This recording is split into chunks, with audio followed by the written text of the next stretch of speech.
Good morning, everyone. My name is Simon Hamilton. I'm the Chief Executive of Belfast Chamber, and you're all very, very welcome to this, the third of our Building Belfast Back Better series.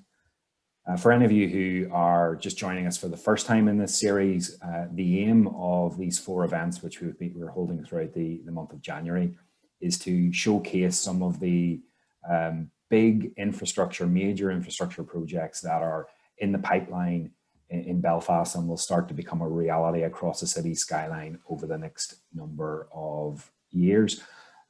This event is not about the pandemic that we're in. It's very much about post-pandemic. It's about Belfast beyond COVID-19. It's about how we're going to build back better and how the city has a very, very bright future.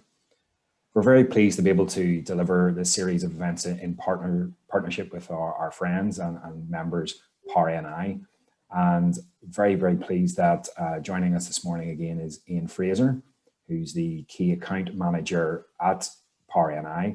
I'm very pleased to be able to hand over to Ian to say a few words. Ian. Thank you, Simon, and good morning, everyone. POWER and I are delighted to be sponsoring the Building Belfast Back Better series of events. A continuing theme across the event so far has been that of sustainability. And in keeping with the event this morning, I wanted to share with you a project that POWER and I have been working on in partnership with Translink and Wrightbus. This project has delivered a number of hydrogen fuel buses to be run on energy sourced from our wind farm at Long Mountain, just outside Ballymena. For those of you not familiar with this technology, what we do is we use curtailed wind energy, and that is from a period when the wind farm is normally switched off due to low electricity demand, coinciding with a time when there is strong potential for renewable generation. This energy is then transformed into hydrogen by means of electrolysis, and the pressurized hydrogen then transported to a fueling station from where the buses are able to refuel. That fueling station based in Belfast. This project will then use this curtailed energy to produce a zero emission alternative fuel source. So for those of you who are interested, please feel free to contact me to start a conversation as to how POWER and I might be able to help you source 100%, you and your business source 100% renewable energy. I'm responsible for managing a range of clients across the POWER and I portfolio and across all sectors. So please, I'd welcome this opportunity to have this discussion. Thanks again, and back to you, Simon. Thank you, Ian. Thanks once again to you and to POWER and I for all your support in making this series possible. Now over to our main focus of this morning's session. We're very, very pleased to be joined by top team from Translink, again, a member of Belfast Chamber.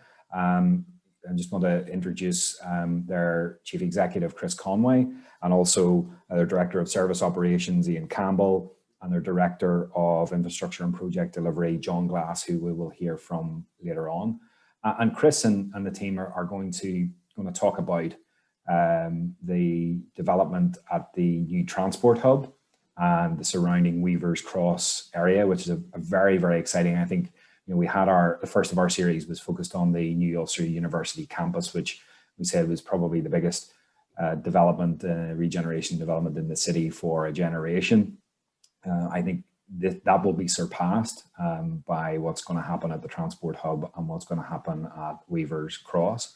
And they're also going to hear a little bit about their plans for sustainability and how they as an organisation are going to help Belfast and the whole region build back better.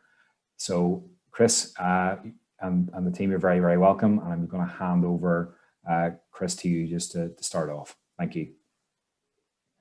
Thank you, Simon. And I just had a little bit of difficulty sharing here, so hold on just 1 minute. It's okay there at the minute, I think. That looks well. Can you see it okay, yeah? Yeah, it looks well. Thank you. Okay. Am I sharing the full screen there okay, Simon, yeah? Yes, you are. Yes, that's fine. Looks well. Yes. Okay, thank you. Okay, look, Just to start, thank you very much, Simon, and thank you again to the Belfast Chamber for these events. I think it's a great opportunity to highlight some of the things that are underway to build back better and build back more responsibly post COVID-19. Obviously, with the new extension restrictions we've heard yesterday, that can everybody focuses on that, but I think we do need to focus on building back post COVID-19 as well. We've had considerable interest in Weaver's Cross as a development opportunity, and really right across the development spectrum, both locally, nationally, and internationally. And we had a developer day back in December just to kick off the procurement for that. Today is about giving you a bit more of a background about Weaver's Cross, about the Belfast Transport Hub itself, and also about our sustainable transport plans. And Ian Campbell is going to talk about that, and John Glass about the construction phases of the Transport Hub as well. But as part of the Developer Day in December, we created a video for that, and I'd like to just start by showing you that video. So Neil, if you could bring up the video, and then we'll get back to the presentation.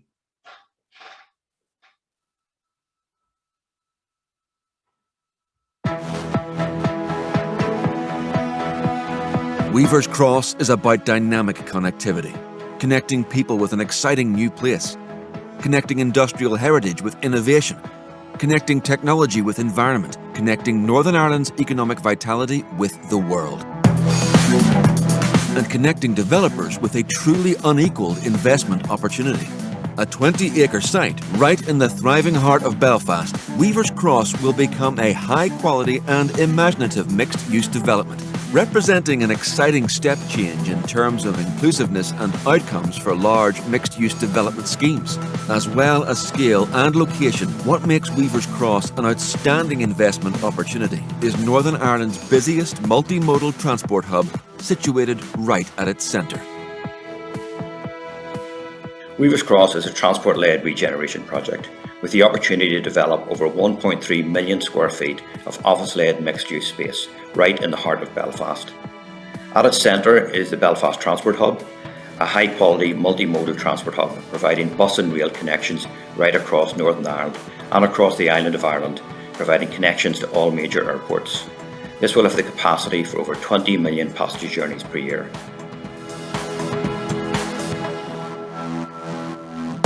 As a city with an impressive track record for inward investment, there is currently a shortage of Grade A office space in Belfast. Within Weaver's Cross, we have plans for over 100,000 square metres of prime location, flexible space, surrounded by vital transport links and inspiring public realm space. The connected location, the quality of buildings, and the drive for innovation and sustainability will inspire those who work and live there. So Belfast, like every other city, has been affected by COVID, but I believe we have the right fundamentals here, the right level of momentum in terms of job creation and a growing economy to really bounce back quickly after this global pandemic. And I believe that the new transport hub at Weaver's Cross is a very important part of our future. We have created a 20-year strategy within Belfast City Council to really boost the economy, make sure we create more and better jobs, and also ensure that we have the right infrastructure and assets to create a really modern Belfast. And of course, Weaver's Cross sits right at the heart of that strategy. So I look forward to working with Translink and with the private sector and development partners that will come in alongside Translink to bring forward Weaver's Cross and really create a modern Belfast. Weaver's Cross is gathering momentum. We have support from Belfast City Council and the Strategic Investment Board and the Northern Ireland Executive, as well as our neighbouring communities who've inspired us with their ambition. Major transport connections are essential for economic growth, social cohesion and tackling the climate crisis. I'm pleased at the progress to date on the Belfast Transport Hub and believe that this will act as a catalyst for the wider redevelopment of Weaver's Cross. This is a hugely important executive project that will help us deliver on our ambitions for our programme for government while maximising connectivity across our island. I have no doubt that Weavers Cross will help to deliver economic growth and prosperity for Belfast and Northern Ireland, and for the benefit of everyone. We want Weavers Cross to be more than a place to live, work and commute. We want to create a vibrant, authentic city neighbourhood that brings to life the story of the area's past, regenerates its present and reimagines its future for the benefit of the whole community. With the Transport Hub at its heart, Weavers Cross will transform the lives of local communities, city citizens and visitors alike, providing commercial returns and generating positive social and environmental impacts. We believe that Weavers Cross is a unique development opportunity to provide regeneration and development of a key strategic site in Belfast, and also will be at the forefront of Northern Ireland building back responsibly post-COVID-19. By working with the right developers, we will achieve something special at Weavers Cross, something that will be of high value to investors and to the people of Belfast. We invite you to join us. The journey starts here.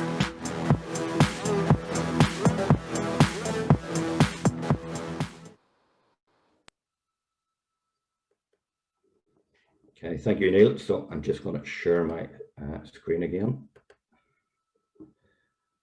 Hopefully everyone has that. So I mean, a lot of my charts are going to be a little bit about what you've seen in the video, but just to emphasize some of the points. First of all, as the video shown, this is very much a transport-led regeneration project. And I believe this will be really transformational for Belfast and for Northern Ireland, and will really enhance connections for communities right across Northern Ireland.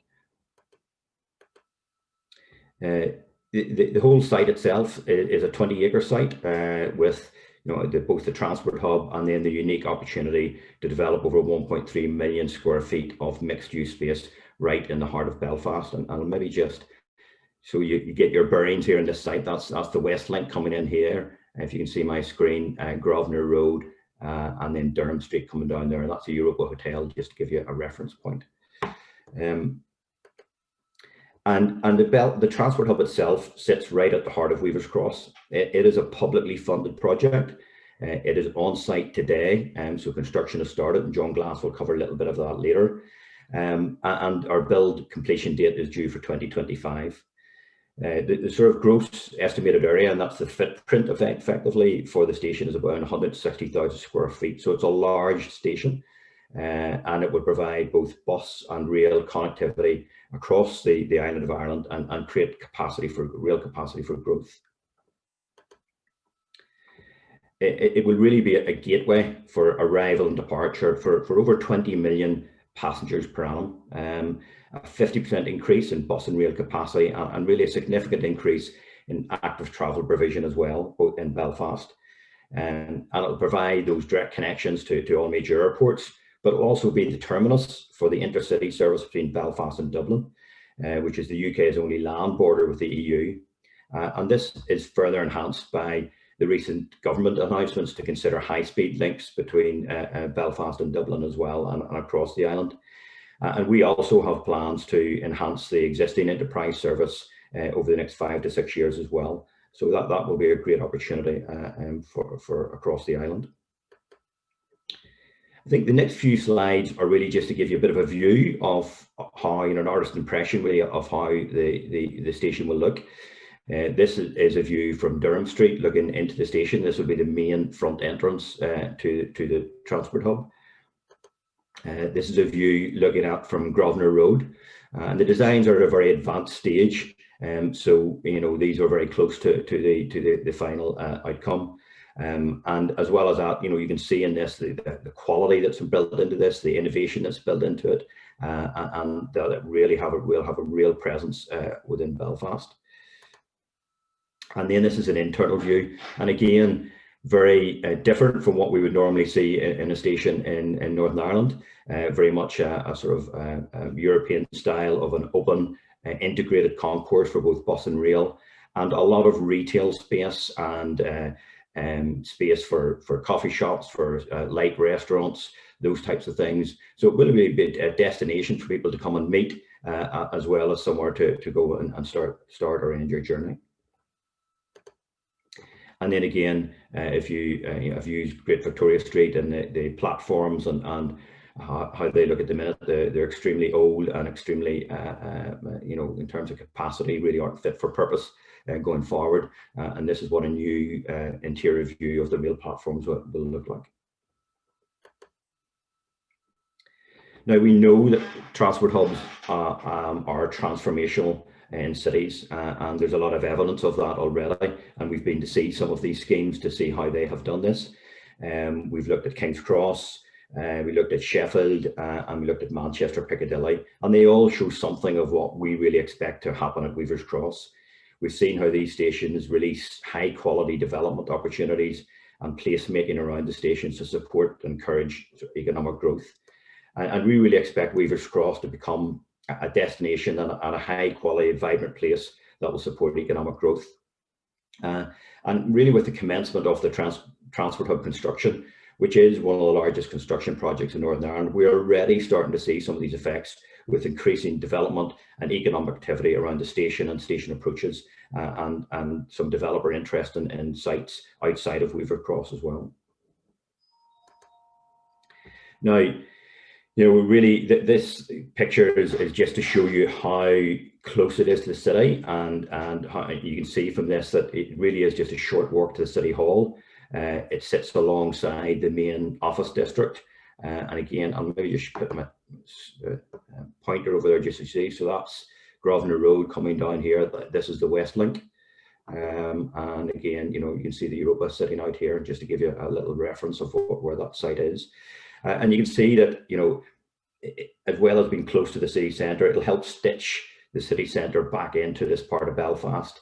We're also sitting right between the two main universities, between the New Ulster University campus and Queen's University. We're close to the two acute hospitals in Belfast, with the Royal and City Hospital, and surrounded really by hotels, leisure and tourist attractions.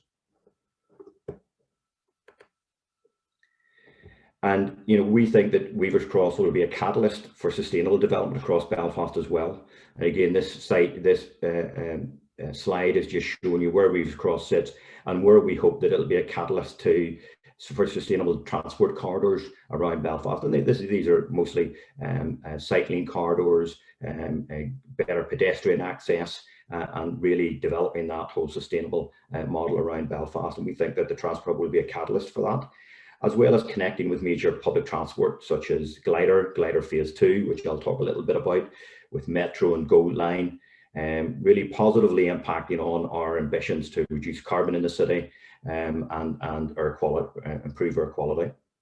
And as well as at the hub, we plan to have an active travel hub located at the station. And we're working closely with other key stakeholders to bring this about, this catalyst effect of the station itself.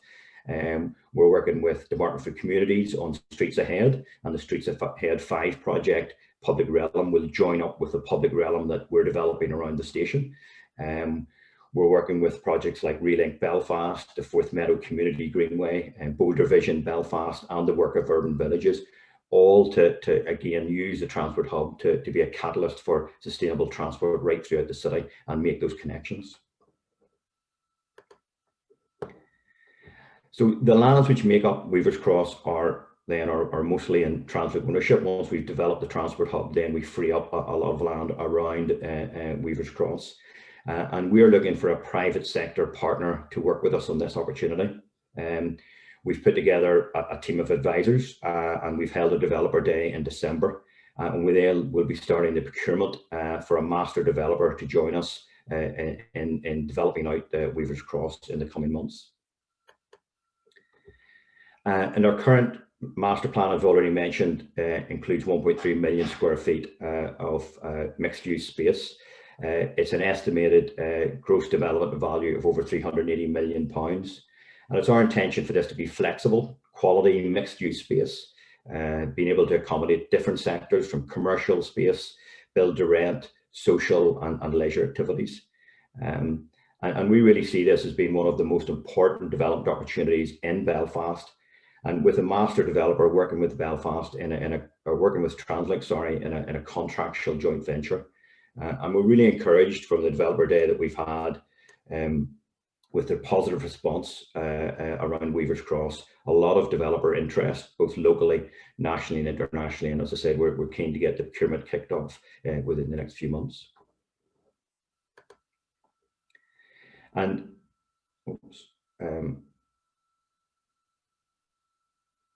we've worked very closely with partners at Belfast City Council. You know, supported them at MIPIM over a number of years, and they've been very supportive in terms of this overall scheme. It fully supports the Belfast City Centre agenda for more people to work and live in the city centre. And it's already really becoming a destination at the heart of Belfast as we start the construction phases and we start to see the activity around Weavers Cross picking up. And we're really, you know, encouraged by the positive response that we had at a recent investment conference at 10 Downing Street. And we're also really thankful for the support we've had from Invest NI, who have been marketing this opportunity worldwide also, particularly around the whole opportunity for foreign direct investment to take, you know, to come into the area and be part of the commercial opportunities within the site. And these next slides are really, again, to show you some views across the draft master plan, and again reflect the sort of innovation, quality and ambition we have for Weavers Cross. This is a view looking from the station itself out across Saltwater Square into the Weavers Cross sort of development and what that could look like.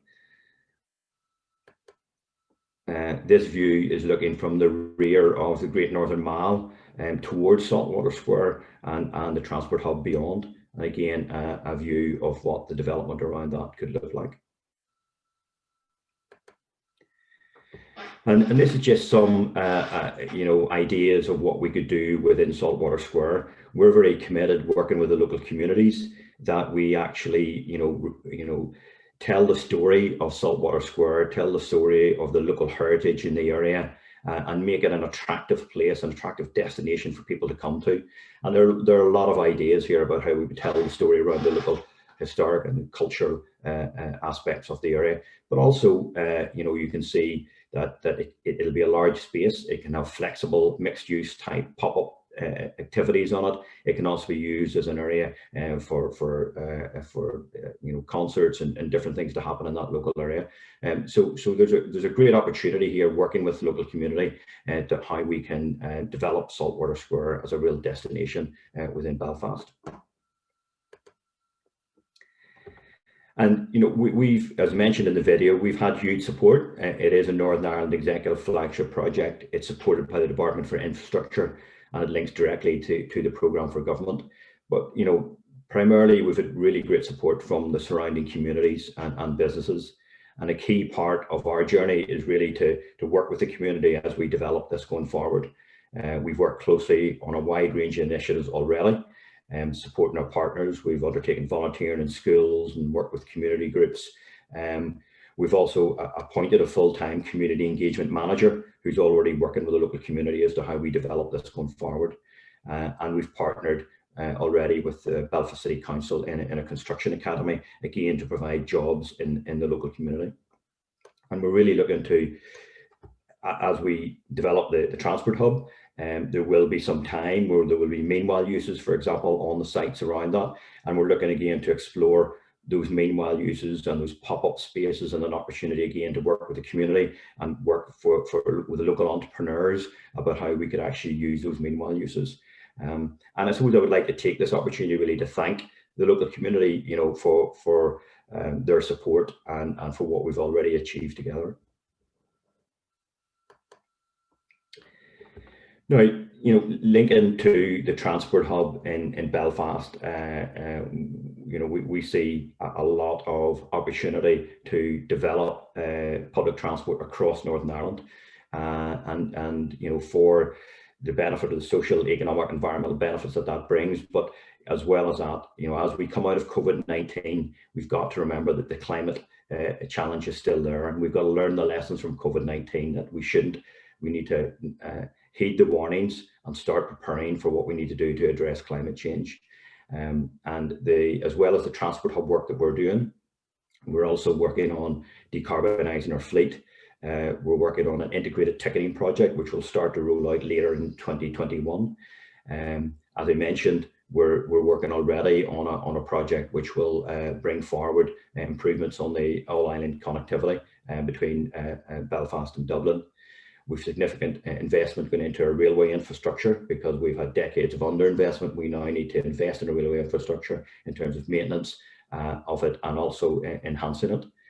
And in terms of bus rapid transit, as you know, Glider Phase 1 has been hugely successful in Belfast, and what we want to do now is to move forward on Glider Phase 2. The current status of that is that the project is part of the city deal, and as you know, the business cases for that was on this session last week are working through the process. They will hopefully be approved by the middle point of this year, 2021. We will then start designing the detail around the routes, going into consultation on that, which will take about a 12-month period to do that, before we then start into procurement and moving forward with the project. So, you know, I would expect it will be 2025, 2026 before we complete Glider Phase 2, but we're very encouraged by the current investment proposals around Glider Phase 2, and we're keen to get through these next stages of business case development and consultation, and then start getting into procurement and delivery of Glider Phase 2. What I'd like to do now is just hand over to Ian Campbell, who's going to talk through in a little bit more detail what we're doing around decarbonising our fleet and our whole ambition around climate change. Thank you, Chris, and good morning, everyone. Yeah, as Chris said, look, I'm just going to spend a few slides now and talk you through how we have set about changing the public transport network to achieve ultimately a net zero greenhouse gas emission network by 2040. This is a really quick overview because obviously this is a wider presentation. Many of the issues I'm going to touch upon are complex, and I'm not going to get into some of the challenges around this. No doubt that what I'm going to cover would has already been subject to other presentations, but I'm going to give you an overview and hopefully a flavour of some of the areas that we're now directly involved in terms of our action against climate change and looking to looking very much towards the clean air agenda in Belfast.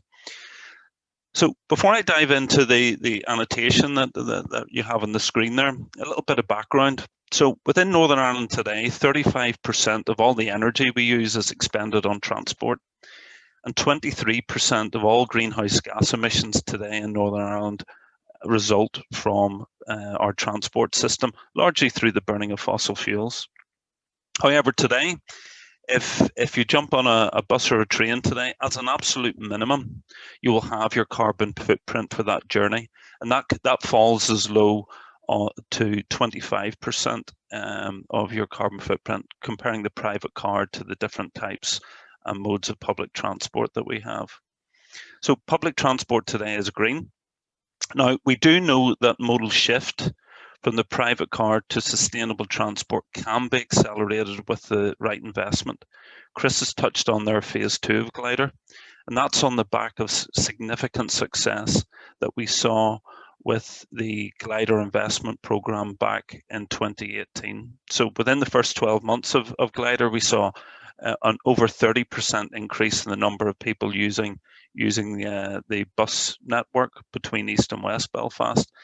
And since 2018, on that route, we have seen a 10% modal shift from the private car onto public transport, which shows investment does work if it's targeted and delivered in the right way. Now, the benefits of a low-emission public transport system will include decarbonisation. It also includes cleaning the air and dealing with the health issues associated with pollution in our city today.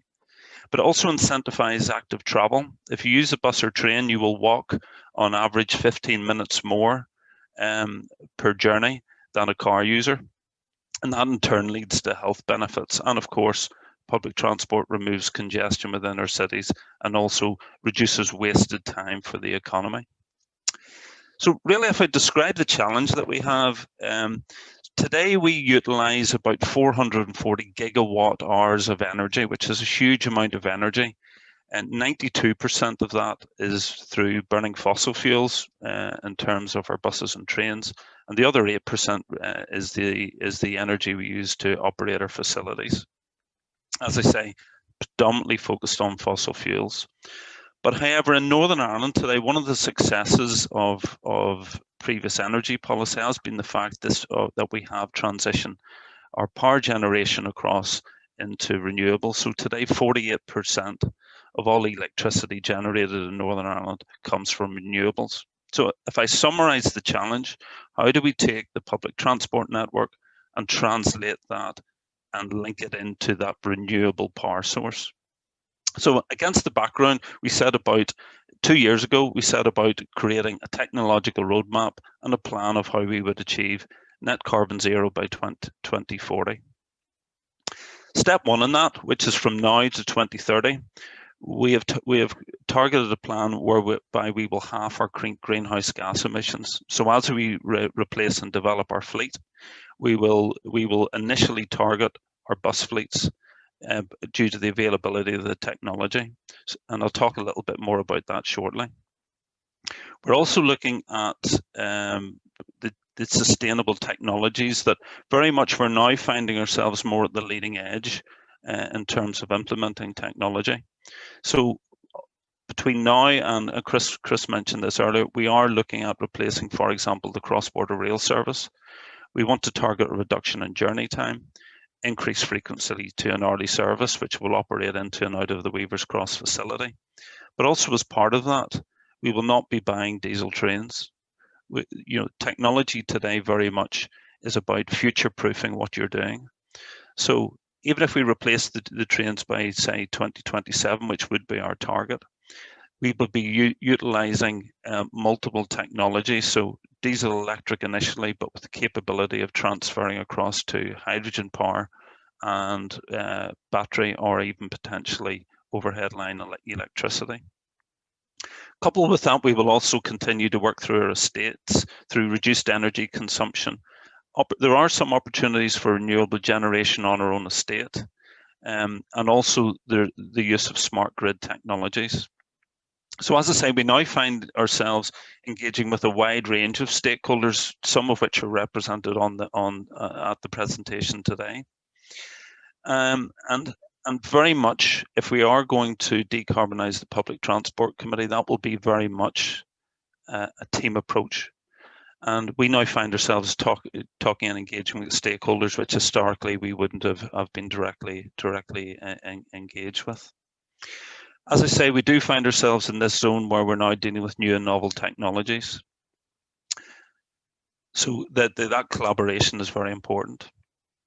The second phase then between now and 2040 will largely focus on our Ulster bus fleet, but also the full or partial electrification of our rail network. And beyond that, we want to become a positive contributor to greenhouse gas reduction.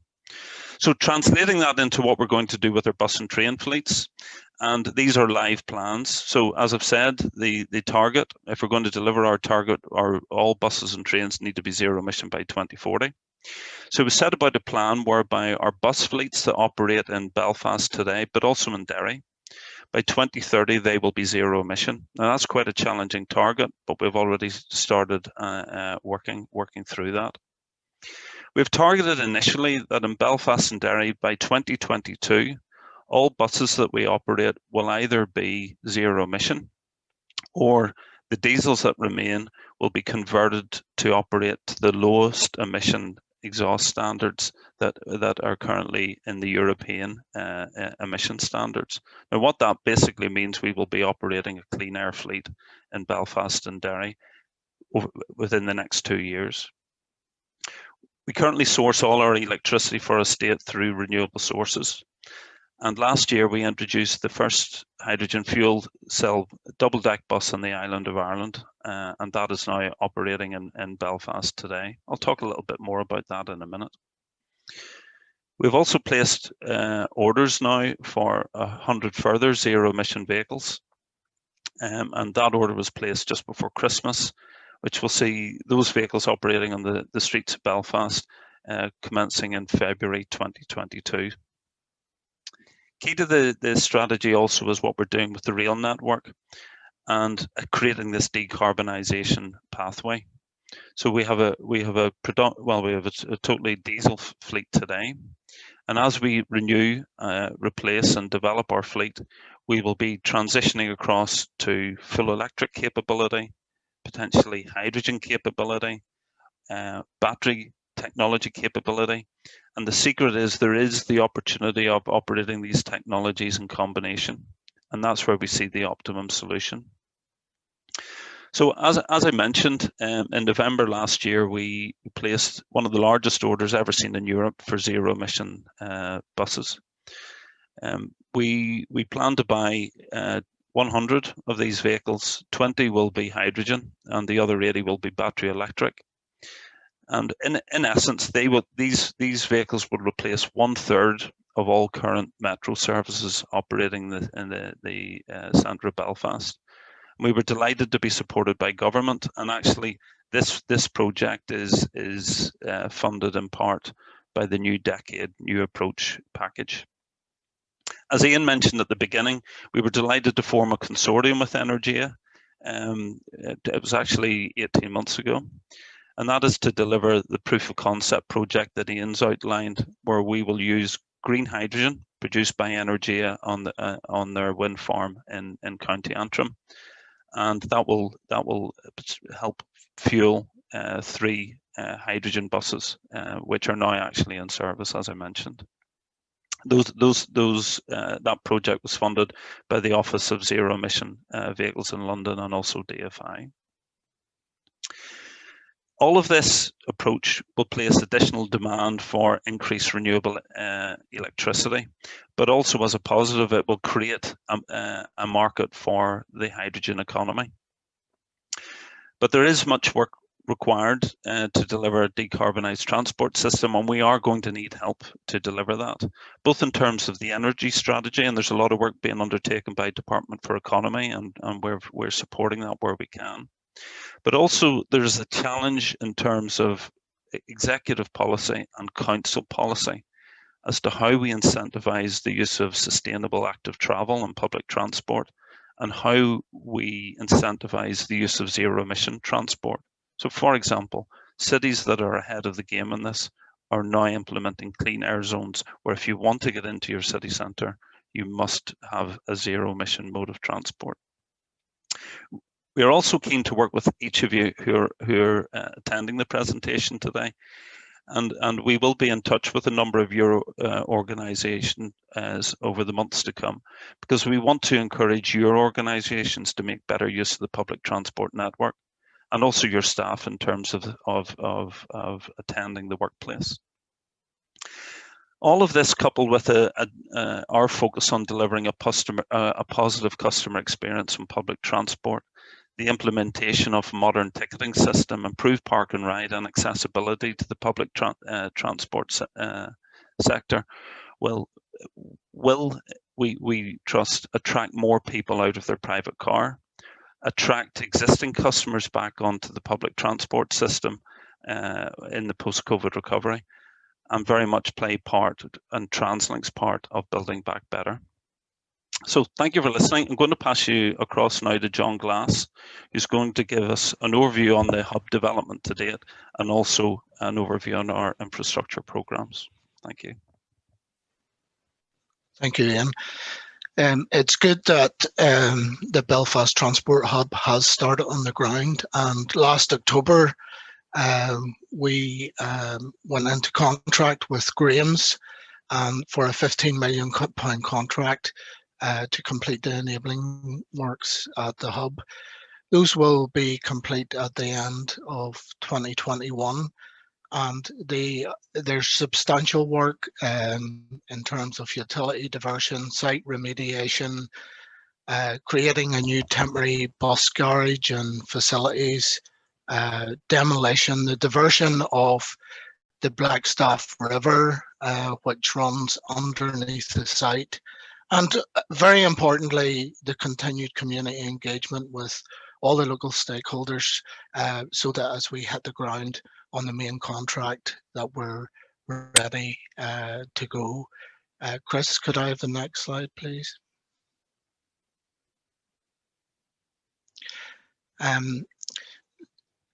The main works, we're looking at one of the largest infrastructure projects in Belfast, and it's at a critical time this project will come online to stimulate the local economy. There's nothing stimulates the local economy like a large infrastructure project and the investment associated with that.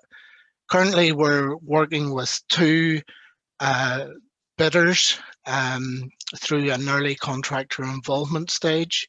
That will complete in March, and we then will go on to deliver the project starting later this year on site. There will be not just the hub, but major infrastructure works for rail and also signalling. You can see the yellow lines there leading up to the new station, creating 8 new platforms instead of the 4, and also linking into the existing network. That will involve a blockade during the summer of 2024, where we will connect a new hub into the existing network.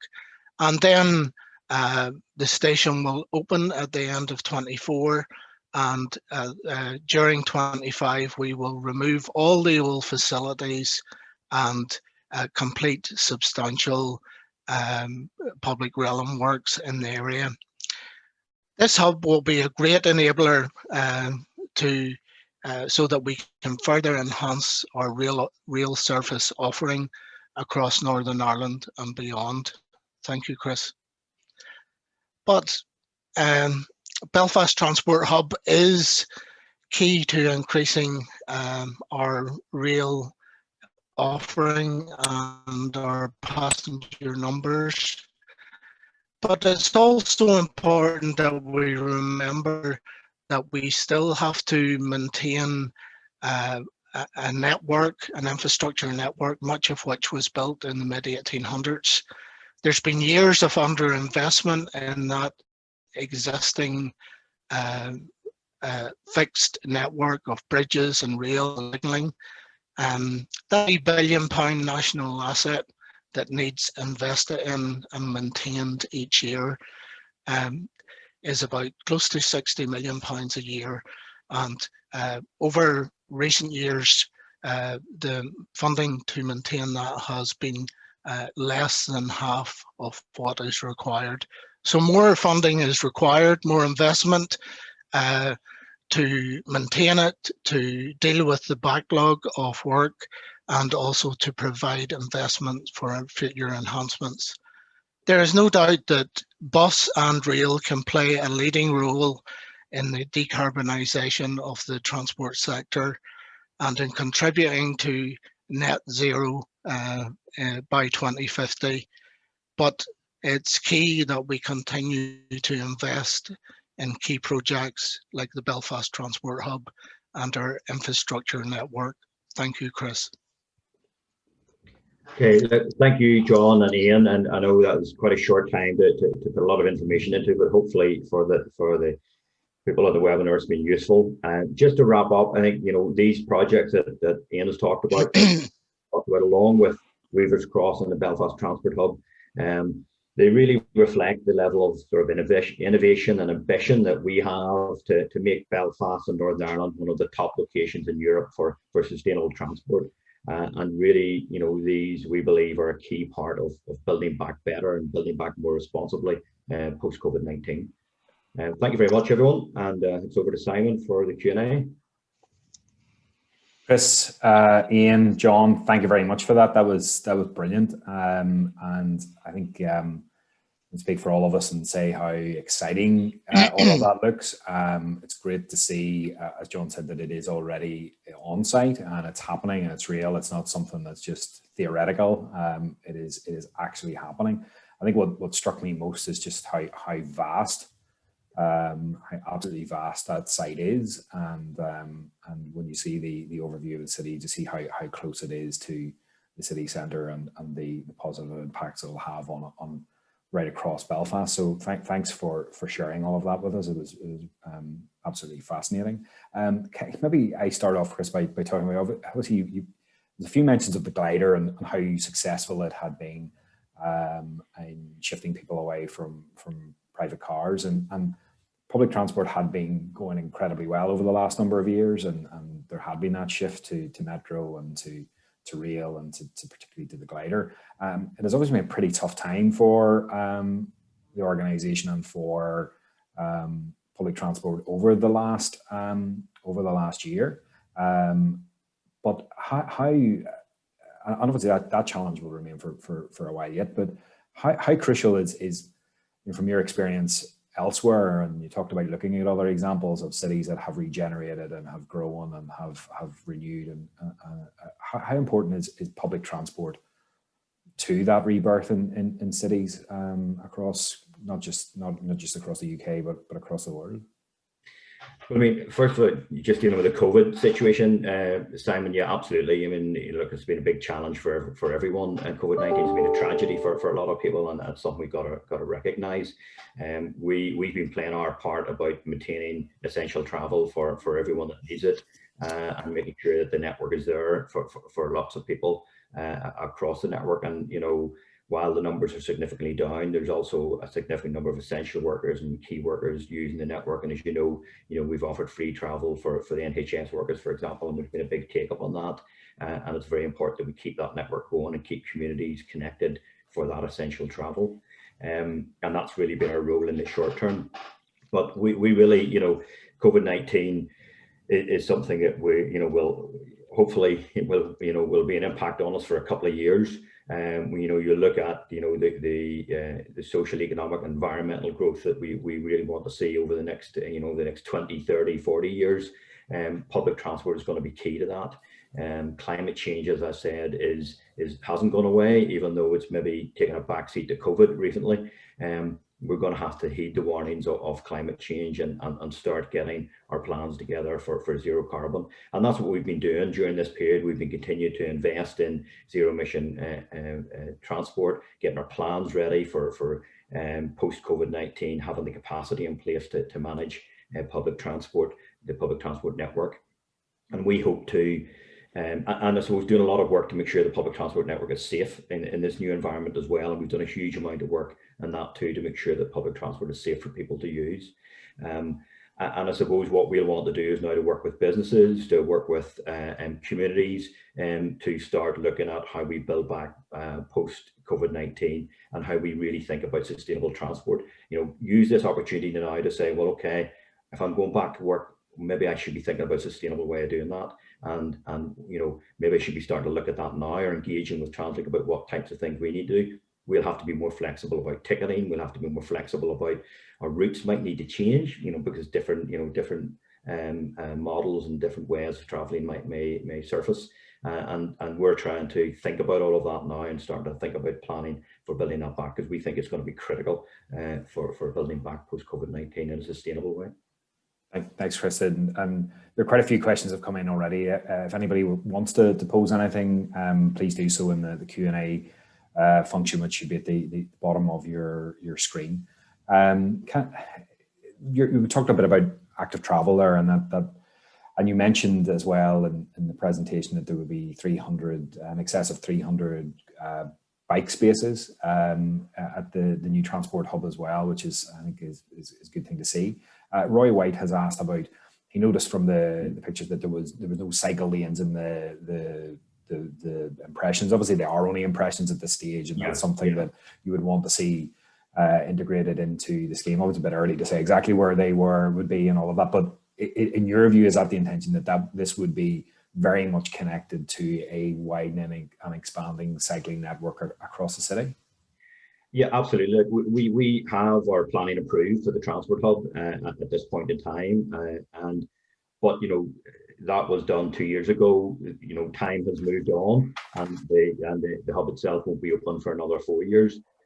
So we are already working with the Department for Infrastructure on relooking at some of that and relooking at how we could increase the sustainable transport modes around that with increased access to cycling. Now, we can only do so much within the red line of our designs. What we're saying to the department is, look, we think we could do this. Could you extend then beyond that and do something more? And how could we get ready for other initiatives in the city to increase sustainable transport? So we are already looking at that. In the current proposal, we have 300 spaces for cycling sort of dotted around the site. But as we work towards the master plan for Weavers Cross itself, we do see the opportunity for an active travel hub and something quite significant, you know, with coffee shops around it and the ability for people to park their bikes in a big space. And that's something we're keen to do as part of a meanwhile use, and then see how that develops into Weavers Cross as it develops forward. So we've a lot of ideas on how to actually make this a real catalyst, as I said, for sustainable transport and a showcase as well for sustainable transport in Belfast. Yeah, there are some really great examples in train stations and bus stations in on the continent, particularly places like the Netherlands, you know, where you have these huge underground bike parks, which are bigger than multi-story car parks that we would see here, reflecting a very different approach and attitude there. Can I ask about, I've had a question about, you know, technical question around single developer for the Weavers Cross aspect of the scheme, and whether that's the intention or not. And that maybe leads into just asking about, you know, are there any hard and fast plans about what might be included in that? I mean, is it very loose at this stage? You mentioned a mix of residential and office. Is that how you see it go? Is it mixed use? Nothing sort of nailed down at this stage, very much up for discussion as the project moves forward?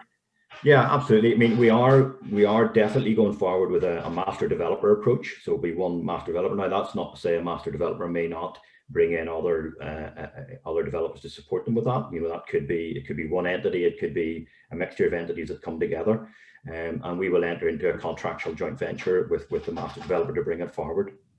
But it was very much a mixed use space. I mean, you know, we can see from COVID-19 that, you know, we won't be able to start the Weavers Cross development actually on site, although there's a lot of work done before you actually start on site, as I suppose people would appreciate, and that's why we're doing the procurement now. But we won't be starting on site, you know, until 2024, 2025. So you know, as all developers will know, you've got to work with what at that point in time is the most prevalent need, be that, you know, build to rent, or whether it's social housing, or whether it's leisure activities or hotels, or whether it's commercial like office. So it's very much mixed use, very flexible at the minute, and we'll be very much guided by planning, by the council, and also by developers and what's commercially attractive at a particular point in time. And the development will take probably about 10 years to build out, maybe 15. So again, you know, that you have to be very flexible around how you're going to do that over that long time scale.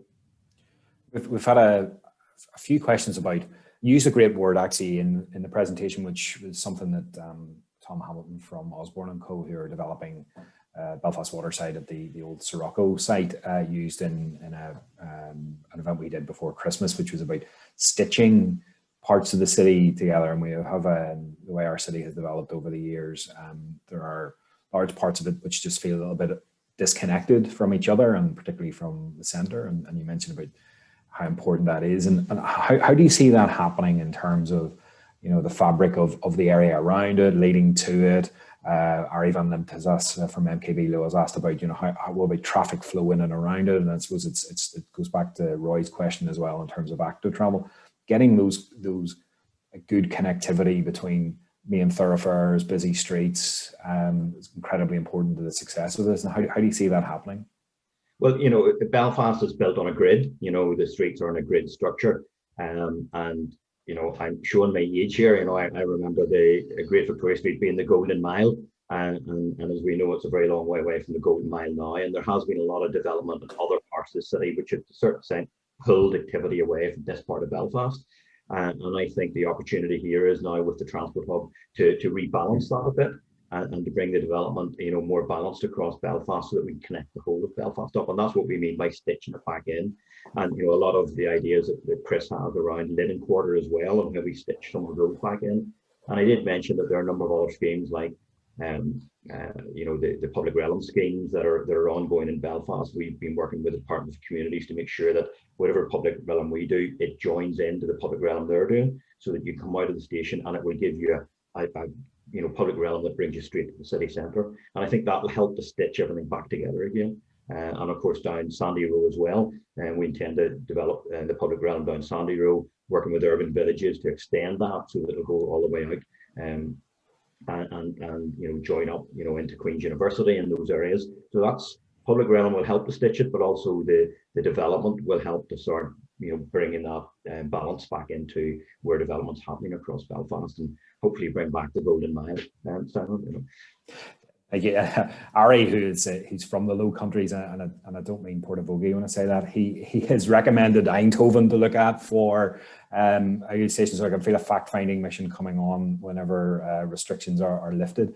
But that point about connecting into obviously you've got the Westlink, which is right beside this, which is in some ways makes access for certain types of transport quite easy, but also acts as a bit of a barrier. And I think that point about using this as a step. We discussed this in our event with Ulster University. Just how a scheme like this can be a huge catalyst for development around in the surrounding area, and there are neighbouring communities who have many challenges obviously the crisis that we're in. So integrating well with those communities and helping to catalyse the development is obviously quite important. And I know we've had some discussions before around that wider area. Is that something again that you would like to see government, whether that be in City Hall or Stormont, seize the opportunity that this presents to maximise the benefits, all of the benefits that this scheme will bring? Yeah, I think so. We've got to also remember that there's a big piece of public money going into this, and therefore we've got to think about, we get focused sometimes on the business case around the benefits realization and how we realize the benefits that are in our business case, but the benefits are much bigger than that are in our business case. And we really want to, we feel there's an opportunity to work with local government, with the council, with Stormont as well, with local business groups, like Linen Quarter and those areas as well. So to really put together, an overall plan for what could happen in this part of Belfast. There's the whole schemes around Shaftesbury Square and how that could link in as well. And there is, I think, an opportunity to pull together some a body which would look at this together, the catalyst that the Transport Hub is going to bring, and how we would look at the overall scheme. Now, I don't know what that is right now, but we have had early discussions with the council and with others about how we would actually develop something which thinks about the development and the regeneration potential in the wider area around the Transport Hub.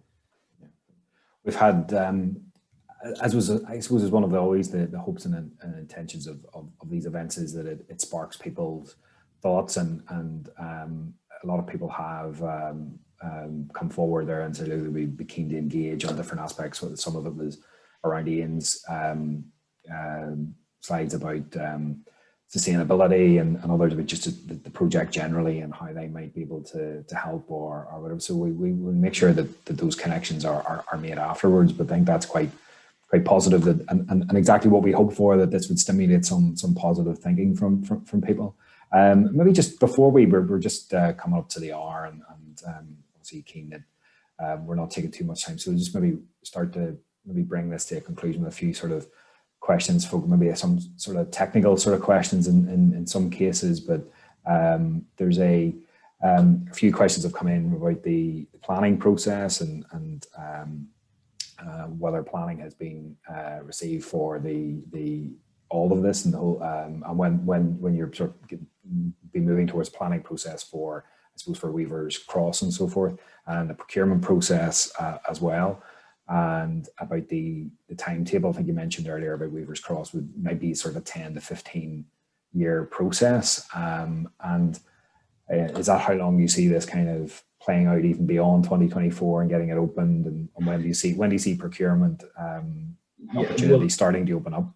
Well, on the master development for Weaver's Cross, we did start an outline plan process with the community way back a few years ago. but we sort of put that on hold while we brought forward the Transport Hub. So we're now ready to bring forward the outline plan for the wider development to the council, and we'll be starting to have pre-application meetings with the council in the next couple of months, and then getting into consultation with the local community and getting ready for an outline plan for Weavers Cross. So that will happen in 2021. We're starting the procurement process for the master developer, and that will start within the next couple of months as well. And that was what the developer day in December was, to kick that off. And we would hope to have a master developer appointed by early 2022. And then that will help us to start moving into the wider procurement opportunities after that. That will always take time, you know, from the master developers appointed to we actually work through exactly what we're going to put down in each site and the phases of that, and how the investment and financial plans are put together around that will take some time.